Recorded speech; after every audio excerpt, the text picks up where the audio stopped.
Now, to react to this and much more, Senator John McCain. Senator, welcome back. Harry, did you like the Imam Chowdhury? I'll tell you, it's amusing in one respect, Sean, but in another, it's really scary. The Muslim faith, as you know, is a forgiving religion. It has a lot of similarities between that and the Christian and Hebrew and Jewish religions.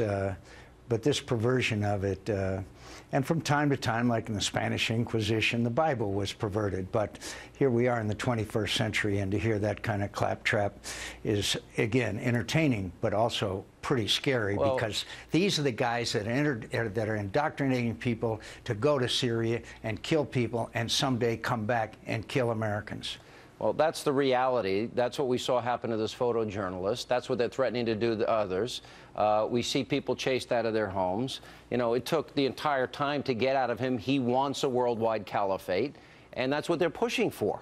And this is a real danger. And how do you react to the President of the United States?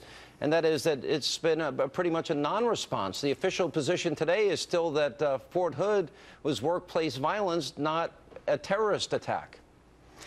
Well, the President of the United States was elected president, as you know, on a very different worldview, get us out of Iraq. And by the way, he did, and it was his decision, and it was a huge mistake, and we predicted all that is happening at the time because it was so predictable.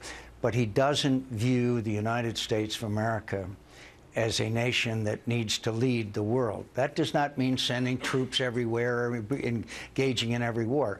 But when America's leadership is absent, bad things happen, and all of this could have been avoided. Sean, it's not like hurricanes or earthquakes, natural disasters. It has to do with strategy and policy and outlook of the United States obligations in the world. Could I just mention two instances that have not escaped attention, but are symptomatic of the problem that we have with American leadership? One is the Egyptians and UAE bombed the Islamists in Libya without asking us. And two, there was a ceasefire made in Egypt between Hamas and Israel. And do you know any role the United States played there? None. That is huge when you think about the absence of American leadership. Why? Because they don't believe we're reliable because of the Syria decision on bombing, and also by us not leaving a force behind. What do you make of the president? He may go about airstrikes without working with Congress, or